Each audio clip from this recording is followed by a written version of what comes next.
Them, the pride of the people.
Yes, a beautiful Friday morning to you listeners out there. The program you're on to is In the Papers, coming to you from the stables of iPower 102.7 FM. This is a program where we preview and review newspaper headlines and news making rounds in the papers for your listening pleasure.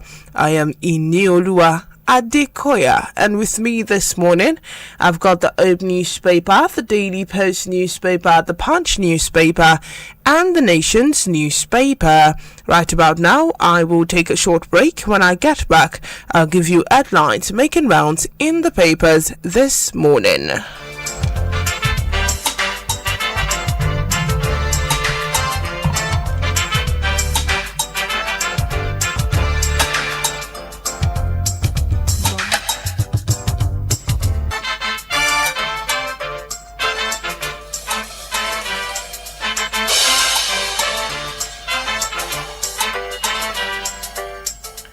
Yes, beginning on the top of the list of our headlines this morning from the Old newspaper, Ayedatiwa appoints Obamuyi as AAUA Vice Chancellor.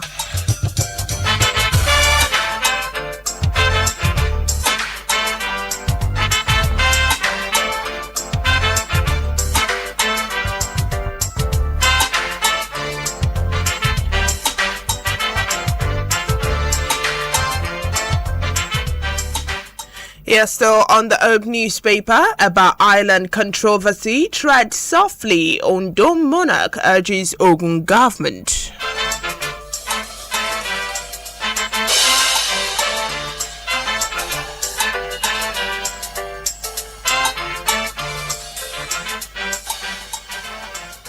Yes, still in Ondo State, on the Old newspaper, Ondo records lowest kidnapping cases in Southwest, says governor's aide.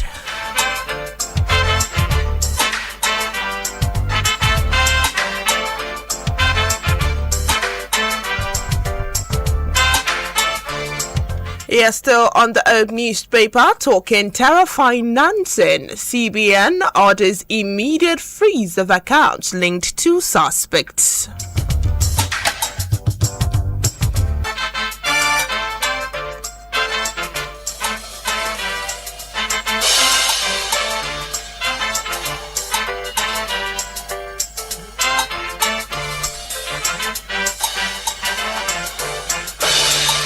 Yes, still on the Old newspaper, Afenifere backs Igboho's anti-kidnapping campaign.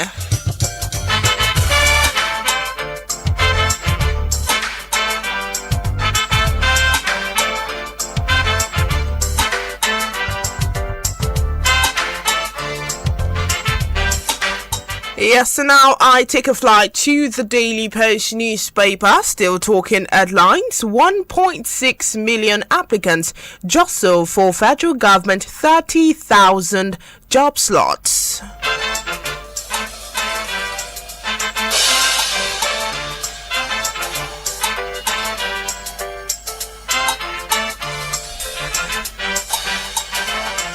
Yes, and now two martyrs of state police that on the Daily Post newspaper. Nigerians divided as National Assembly passes historic bill.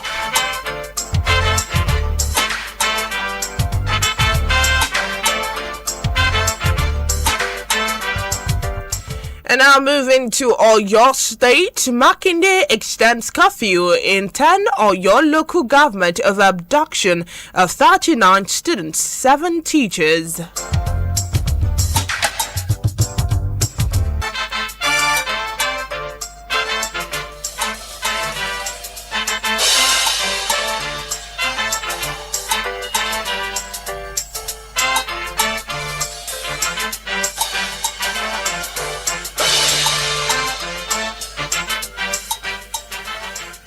Yes, still on the Daily Post newspaper, NECO releases 2026 Becker results, shadows receipt examination.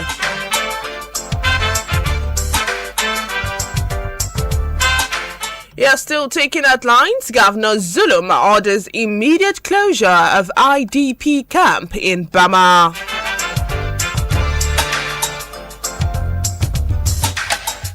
Still on the Daily Post newspaper, court fixes the 29th of September for judgment in suit seeking fresh police probe into Mohbad's death.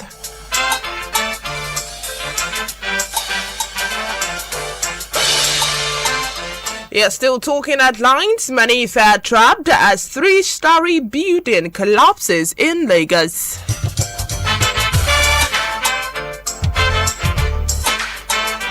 And now to the Punch newspaper. Soldiers rescue 53 hostages, recover 8 vehicles in Borno.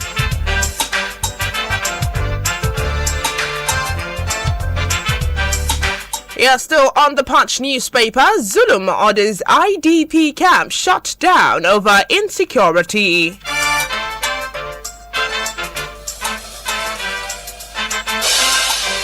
Yeah, still on the Punch newspaper, talking Venezuela earthquakes. UN mobilizes support to help victims.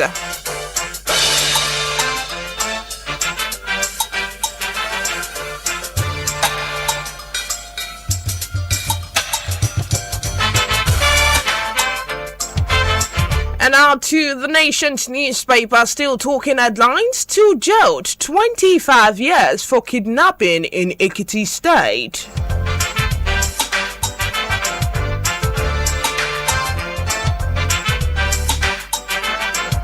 Still on the Nation's newspaper, Shatima orders immediate flood preparedness as rain intensify.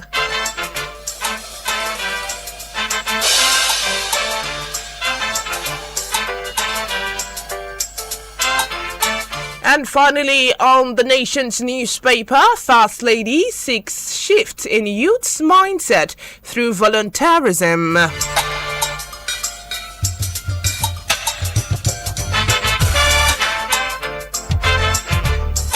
Yes, so now quickly we will go on another short break. When I get back, we'll give you more news making rounds in the papers this morning. The program is in the papers on iPower 102.7 FM. We will be right back.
Yes, glad you're still there. The program is in the papers on iPower 102.7 FM. Beginning on the top of the list of our news this morning from the Herb newspaper, Ayedatiwa appoints Obamuyi as AAUA Vice Chancellor.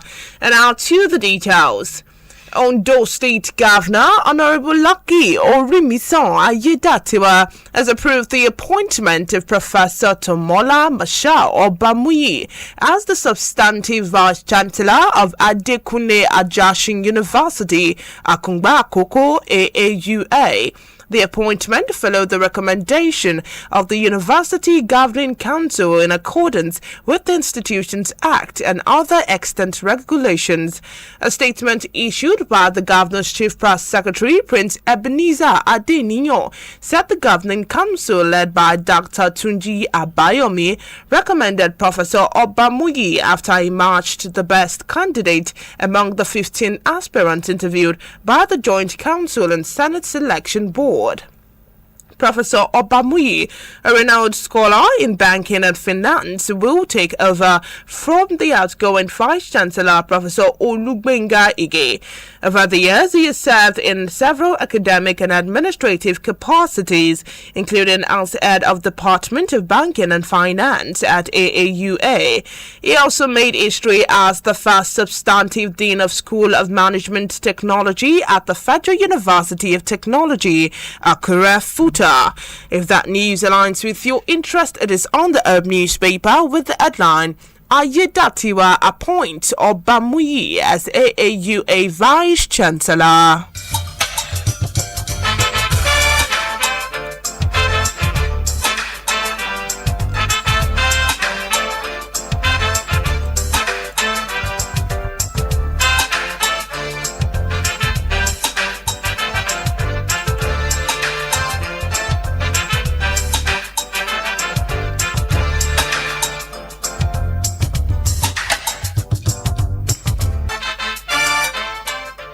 Yes, still on the Herb newspaper, Ondo records lowest kidnapping cases in Southwest, says Governor's aide. And now to the details. The senior special assistant to Ondo State Governor on Security Matters, Chief Olugbenga Atiba, has said Ondo State currently records the lowest rate of attacks and kidnappings in the Southwest, attributing to the development to the security strategy of Governor Lucky Orimisan Ayedatiwa. Atiba, in an exclusive interview with Newsman, said available security data showed that while isolated kidnapping incident had occurred in the state, Ondo had not witnessed any case of mass abduction. It credited the feat to the governor's sustained investment in security, regular engagement with security agencies, and provision of operational support. According to him, Governor Ayedatiwa maintains daily communication with security agencies, including the Police, Department of State Service, DSS, the Army, and Amotekun Corps to monitor security development across the state. If that news aligns with your interest, it is on the Herb newspaper with the headline, Ondo records lowest kidnapping cases in Southwest, says Governor's aide.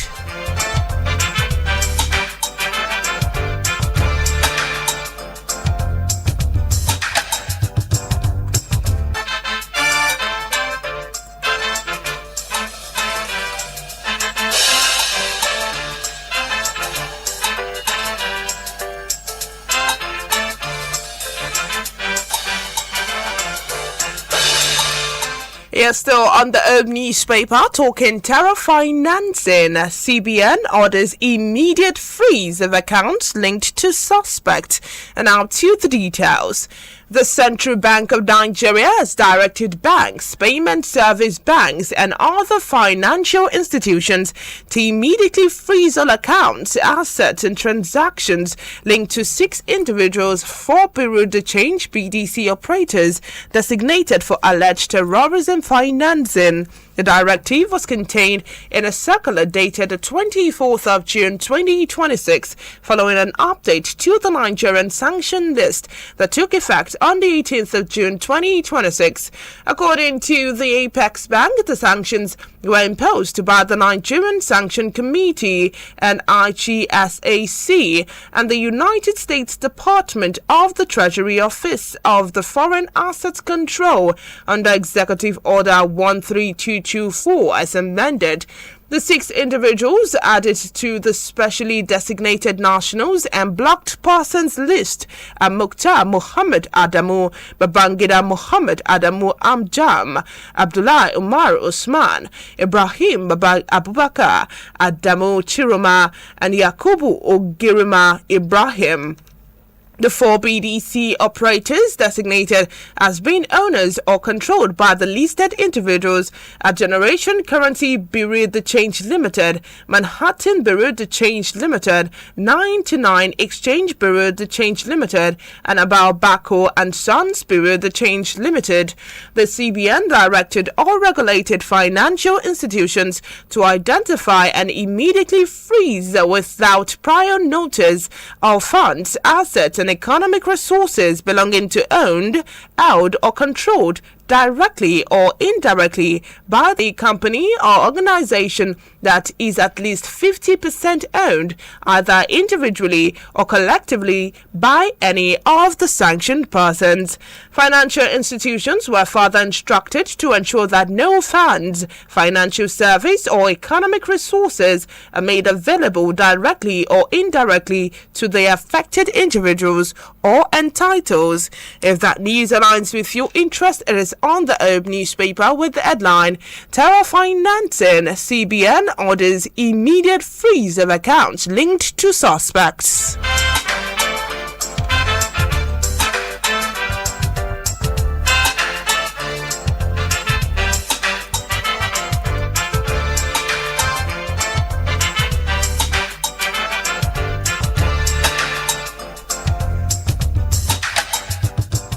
Here still on the Herb newspaper, Afeni Ferry backs Igbo's anti-kidnapping campaign. And now to the details.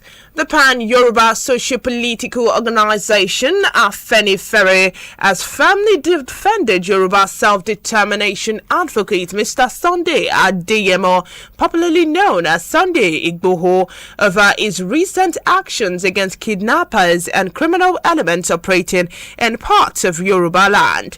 It insisted that the overriding priority must be the safety and security of citizens. The organization also used the opportunity to commend President Bola Tinubu for transmitting the executive bill on the establishment of state police to the National Assembly. The group, however, urged federal and state lawmakers as well as governors to expedite action on the legislation in the national interest. In a statement issued by its National Publicity Secretary, Comrade Jare Ajayi, Afenifere cautioned individuals and groups threatening Igboho over his campaign against kidnapping, banditry and terrorism in the southwest, stressing that his actions were directed at criminals, not to any ethnic groups. If that news aligns with your interest, it is on the Herb newspaper with the headline, Afenifere backs Igboho's anti-kidnapping campaign.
And now quickly, I take a flight to the Daily Post newspaper and now to Lagos State. Many fare trapped as three-story building collapses in Lagos. And now to the details. Many people are fare trapped beneath the rubble after a three-story building collapsed in the Alakija area of Lagos State. The incident was said to have occurred on Thursday, and the exact number of persons trapped could not be immediately ascertained at the time of filing this report. The cause of the collapse has also not been ascertained. Emergency responders are expected to commence rescue operations as efforts intensify to account for the fare trap in the debris. If that news aligns with your interest, it is on the Daily Post newspaper with the headline, "Many fare trapped as three-story building collapses in Lagos."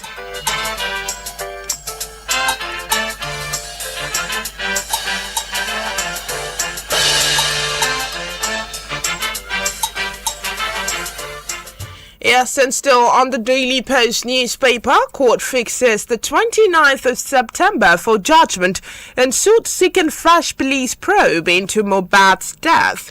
And now to the details. The Federal High Court in Abuja has fixed the 29th of September 2026 for judgment into a fresh suit seeking to compel the Inspector General of Police (IGP) to reopen investigations into the death of Nigerian singer Inioluwa Adekoya, popularly known as Mohbad. Justice James Omotosho fixed the date on Thursday after hearing argument into the matter filed by Break the Silence Foundation, a non-governmental organization. The suit marked FHC ABJ CS 363-2026 as the IGP, the Nigerian Police Force, and the Commissioner of Police Lagos State Command as respondents. None of the respondents were present in court when the matter was called on Thursday.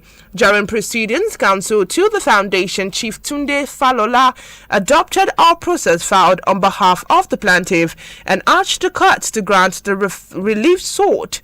The court also heard an application by one Samson Obaboye, who sought to be joined in the suit as an interested party. Obaboye told the court that he supports calls for truth, transparency, accountability, and justice regarding the circumstances. However, Justice Omotosho dismissed the application, holding that the applicant failed to establish a sufficient legal interest in the case to warrant this joinder. If that news aligns with your interest, it is on the Daily Post newspaper with the headline, "Court fixes the 29th of September for..."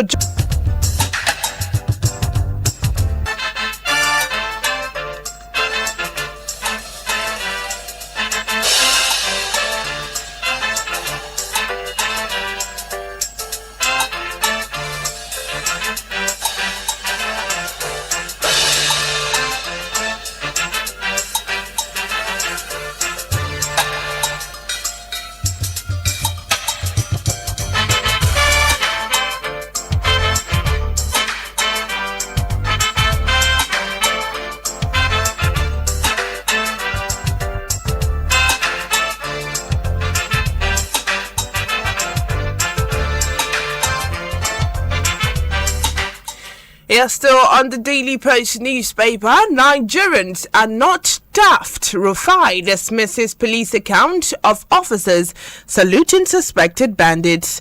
And now to the details.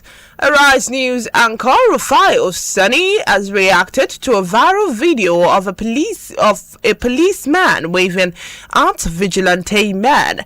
Speaking during an interview on Arise television morning show, Rufai insisted that Nigerians are not daft. Recall that there was a viral video where a policeman was seen waving at a large number of armed men previously tagged as bandits.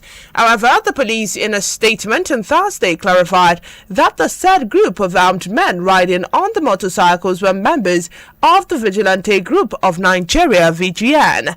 Hearing his own opinion, Rufai said, and I quote, "Do they think Nigerians are daft or we don't have brains?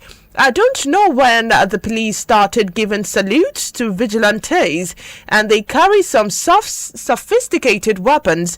So the vigilantes will be passing on motorcycles, police will see them, and police will be waving, "Oh, vigilantes, go ahead, go ahead, go ahead." You see, we live in a mess, and this mess has been loud. If that news aligns with your interest, it is on the Daily Post newspaper with the headline, "Nigerians are not daft. Rufai dismisses police accounts of officers saluting suspected bandits."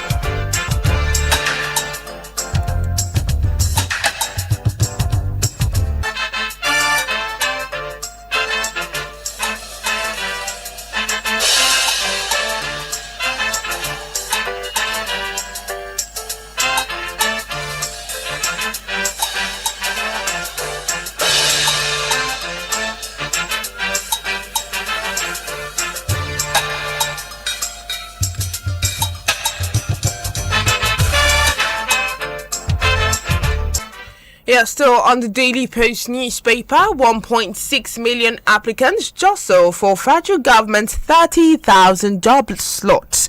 And now to the details. Over 1.6 million applications have been received for the recruitment into the Civil Defense, Correctional, Fire and Immigration Services. The board Secretary of the CDCFIS, Major General Abdul Malik Jibril, retired, will disclose this in New York at the ongoing recruitment exercise into the services. That 60,000 applicants had been shortlisted and about 30,000 persons are expected to be recruited. Jibril said the physical screening, which started on Monday, are conducted simultaneously in fairness to the applicants. He further explained that uploaded documents would be verified and physical examinations of applicants to determine their medical and physical fitness done, stressing that the physical screening and document verification was for applicants who participated in the computer-based test conducted in November 2025. Jibril further explained that the recruitment would be competent and merit-based to ensure only the best hands are recruited into the service. If that news aligns with your interest, it is on the Daily Post newspaper with the headline, 1.6 million applicants jostle for federal government's 30,000 job slots.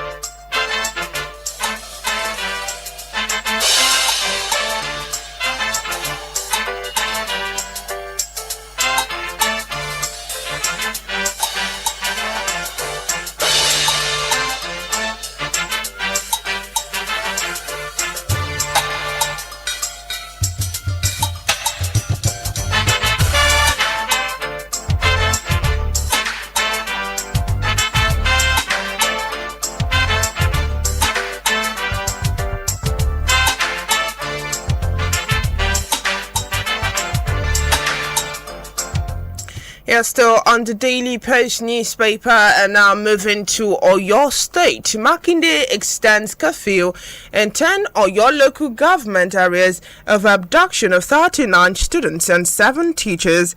And now to the details. Governor Seyi Makinde of Oyo State has extended the curfew in 10 local government areas of the state by 24 hours. The governor made this announcement in a statement signed by the secretary to the state governor, Professor Musbau Babatunde. The statement was made available to newsmen through the chief press secretary to the governor, Dr. Suleiman Olarinwaju. Recent reports gathered that the governor at a national park. The park has been a source of concern for residents of the state. It was learned that the students and teachers who were kidnapped recently have been out in the park. Makinde on Thursday extended the curfew by 24 hours. With this extension, the curfew, which was to last for 48th of June 2026, recent reports gathered that the affected local government areas are Orire headquarters, Ikoyile, Orelopo, headquarters, Igboho, Irekpo headquarters, Kishi, Shaki West headquarters, Shaki and Shaki East headquarters, Ago Amodu. If that news aligns with your interest, it is on the Daily Post newspaper with the headline, Makinde extends curfew in 10 or your local government areas over abduction of 39 students and 7 teachers.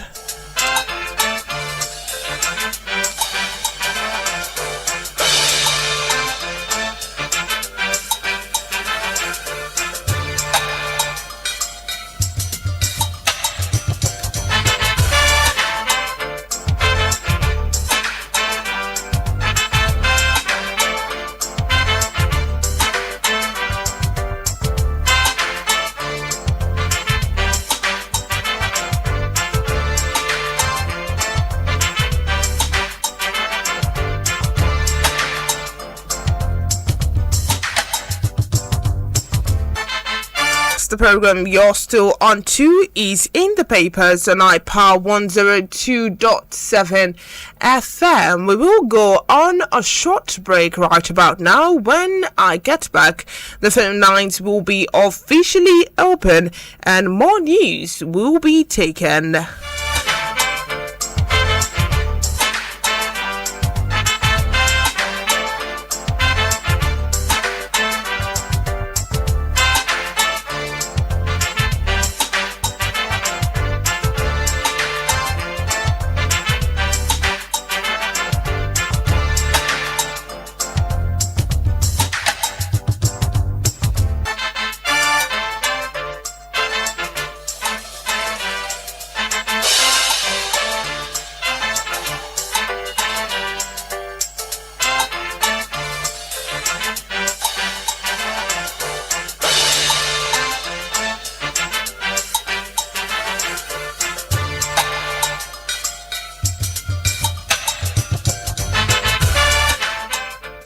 Yes, the program we are on to is in the papers on iPower 1 officially open for comments and reactions to any of the news that piques your interest, any of the news read out to you. The number to call is 0816 552 4699. 0816 552 4699 for comments and contributions to any of the news read out to you. Yes, so now moving to the Punch newspaper. Venezuela earthquakes, UN mobilizes support to help victims. And now to the details. The UN Secretary General Antonio Guterres has expressed solidarity with Venezuela following the twin earthquakes that struck the country. UN spokesman stayed at the UN headquarters in New York while briefing journalists on the support the global organization is offering to the country. At least 164 people have been confirmed dead and 971 were injured after the powerful tremor hit northern areas late Wednesday, less than 1 minute apart.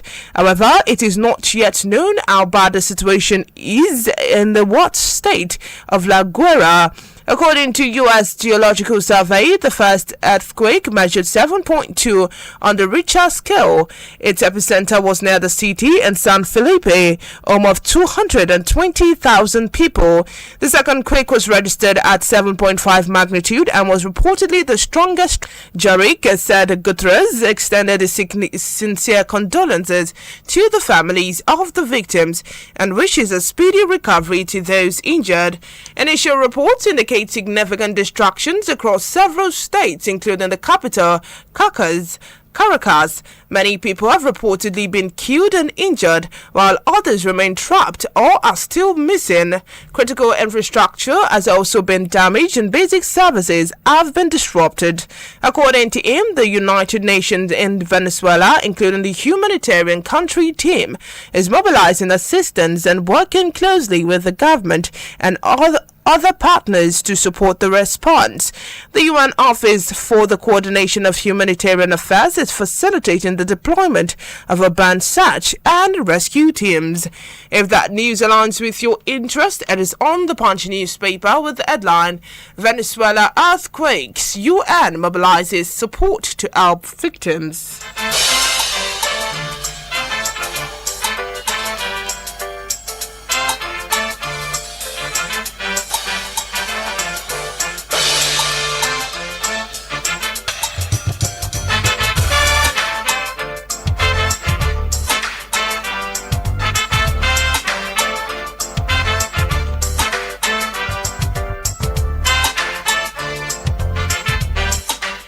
Yeah, still on the Punch newspaper, Zulum orders IDP camp shut down over insecurity.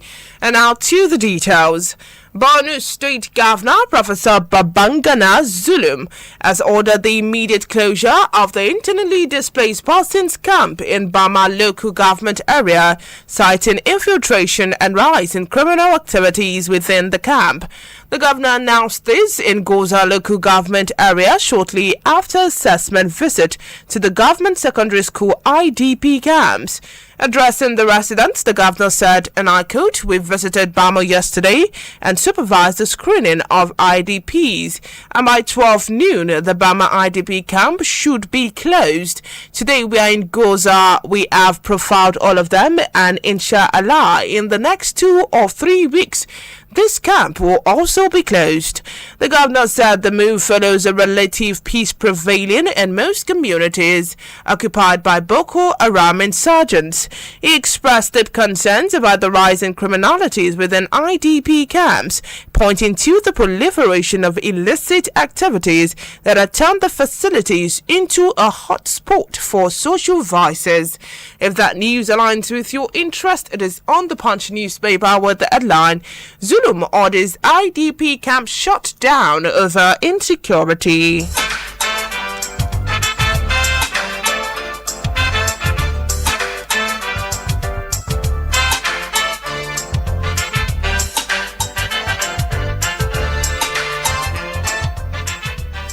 Yeah, still on the Punch newspaper, and now moving to Ekiti State. And the LEA destroy 51 hectares of cannabis, arrest 281 suspects in Ekiti. And now to the details. The National Drug Law Enforcement Agency has said it destroyed more than 51 hectares of cannabis sativa plantations and arrested 281 suspects involved in illicit drug trafficking, peddling and abusing across Ekiti State in the past year.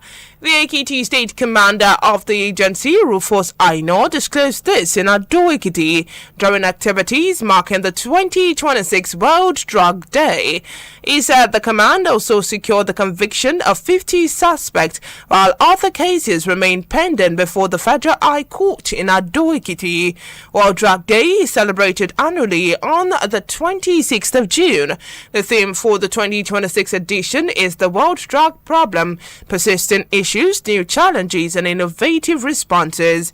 Aino described the large-scale cultivation of cannabis in several communities across the state as a major challenge. He said, and I quote, in Ekiti State, the challenge is particularly significant due to the illicit cultivation of cannabis sativa in commercial quantities in many of the local governments and communities. If that news aligns with your interest, it is on the Punch newspaper with the headline, NDLEA destroys 51 hectares of cannabis, arrest 281 suspects in Ekiti.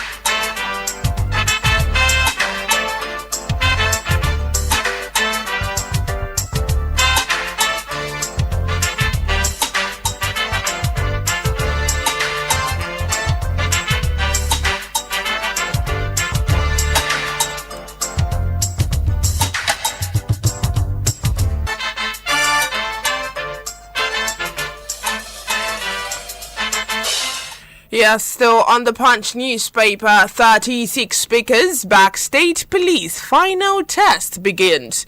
And now to the details. Support for the proposed state police gathered momentum on Thursday as speakers of the 36 State House of Assembly, governors, the Labour Party and the Forum of APC speakers backed the constitutional amendment passed by the Senate, raising hopes that the bill could secure the approval needed to become law.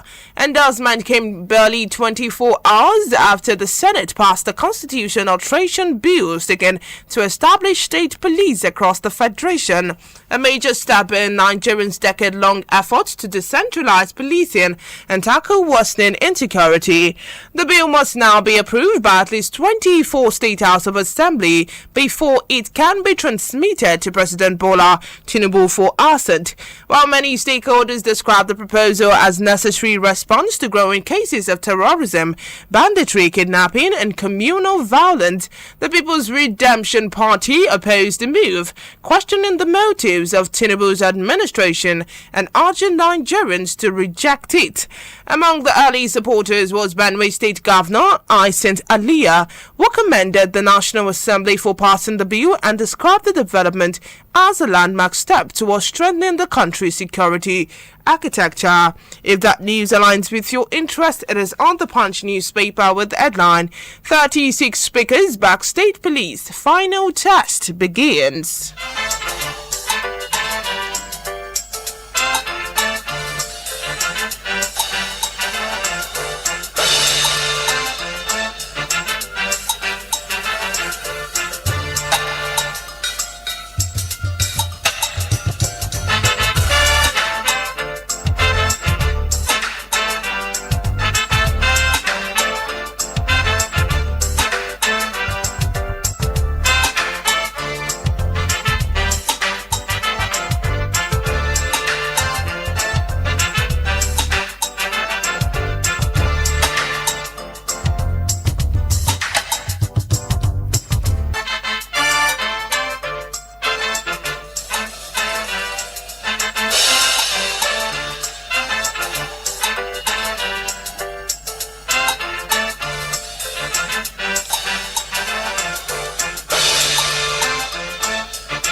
Yes, so now moving to the Nation's newspaper, two jailed 25 years for kidnapping in Ekiti State. And now to the details. An Ekiti State High Court sitting in Ado-Ekiti has sentenced two men to 25 years imprisonment, each for kidnapping an official of the National Youth Service Corps, Inioluwa Adekoya. The convict Ibrahim Abubakar, 44-year-old, and Abdullahi Abubakar, 41-year-old, were arraigned alongside Usman Abubakar, 49-year-old, and Abdulaziz Alibiushu, 59-year-old, who died during the pendency of the case before Justice Lego Ogunmoye on charges of conspiracy, murder, and kidnapping. According to the prosecution, the defendants conspired to murder Taiwo Adesina and later kidnap his wife, Omobode, demanding a ransom of 10 million naira.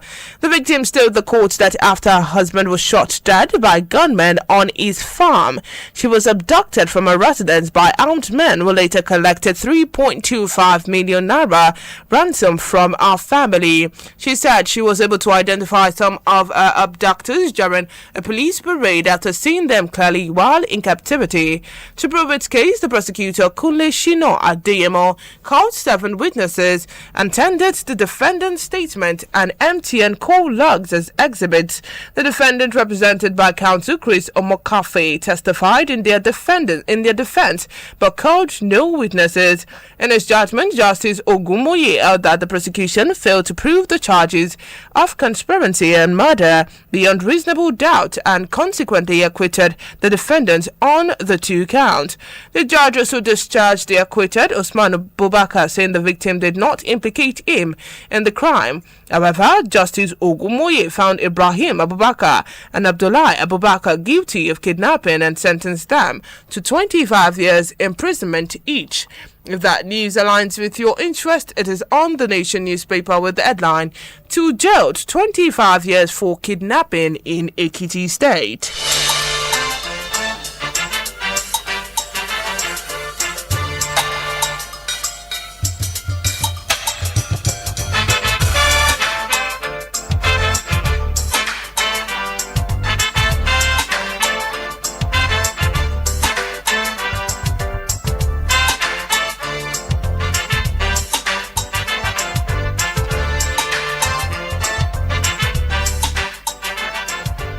Yeah, still on the nation's newspaper, shortlisted lawyers for 2026 Senior Advocate of Nigeria SAN conferment released. And now to the details. The Legal Practitioner Privilege Committee, LPPC, has released the names of SAN for 2026. The candidates are grouped into the usual advocacy and academic categories. They comprise 77 advocates and 12 academics, bringing the total number of shortlisted candidates to 89. The rank of Senior Advocate of Nigeria is the highest distinction conferred on legal practitioners in Nigeria, and it is awarded annually to lawyers and academics who have distinguished themselves in legal practice, scholarships, and contributions to the development of the legal profession. The shortlist was announced in a statement signed by the Secretary of the LPPC, Kabir Akombi, who doubles as the Chief Registrar of the Supreme Court.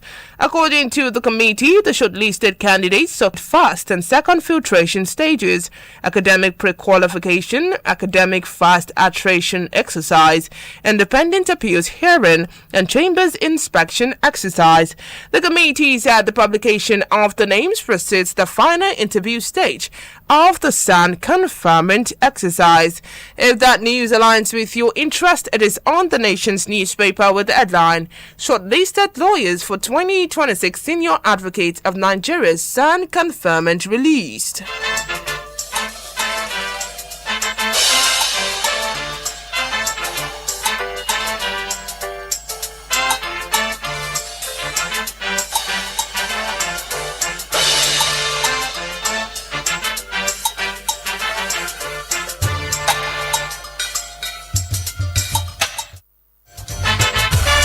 Yeah, still on the nation's newspaper, another 69 Nigerians returned from South Africa.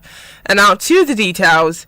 Another batch of 66 Nigerians that have evacuated from South Africa have arrived in Lagos on Wednesday night. This followed President Bola Tinubu's approval for the immediate evacuation of stranded Nigerians in South Africa back to the country. In a statement by the head of media and public relations of Nigerian Diaspora Commission recently, Abdul Rahman Balogun, the commission recalled that the first batch of 259 returnees arrived on the 11th of June, bringing the total to 324. The second evacuation was facilitated by the chairman CEO of ValueJet Airlines, Otumba Kunle Sonami. The batch, consisting of 66 returnees, arrived at the Murtala Mohammed International Airport, Ikeja, and were accompanied by officials from the Nigerian Embassy in South Africa. The returnees expressed their gratitude to President Tinubu for approving their immediate evacuation to Otumba Sonome for its humanitarian gesture, and the Nigerian acting ambassador to South Africa, Ambassador Temitope Alexander Ajayi.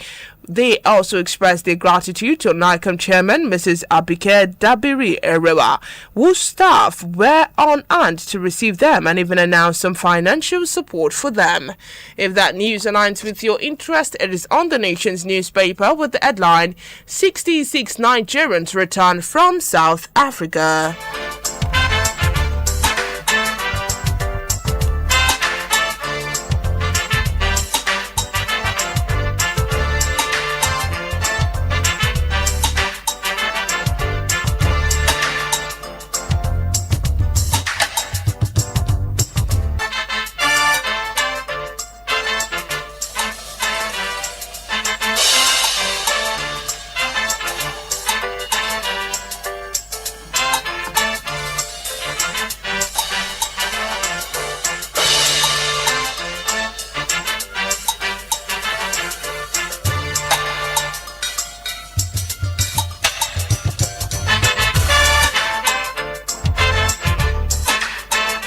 Yeah, still on the nation's newspaper, Fast Lady seeks shift in youth's mindset through volunteerism.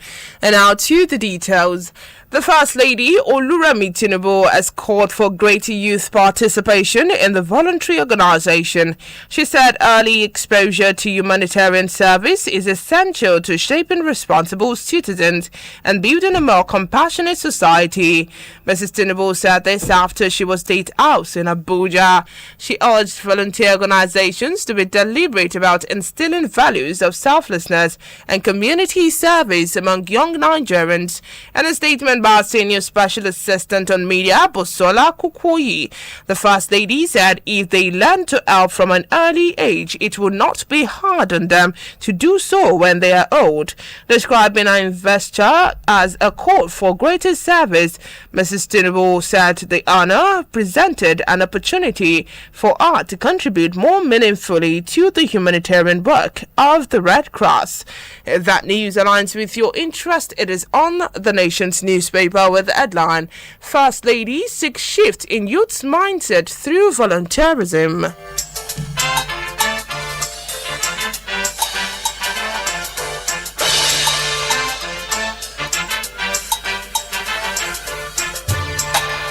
And finally, on the Nation's newspaper, Shatima orders immediate flood preparedness as rain intensifies.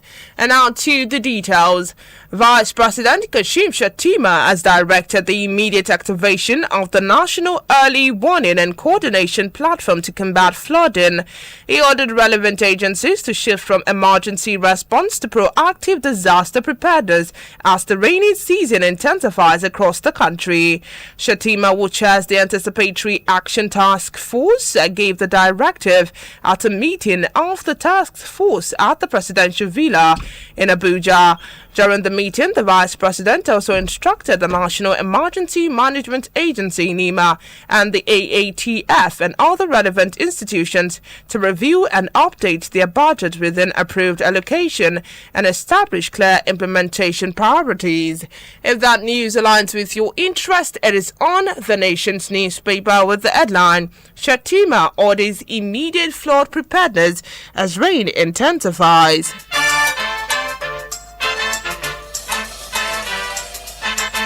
Yes, the program is still in the papers on iPower 102.7 FM. Our time is fast spent and the time has come for us to call it a wrap on the program this morning. But before we do that, we will go on a short break. We will be right back.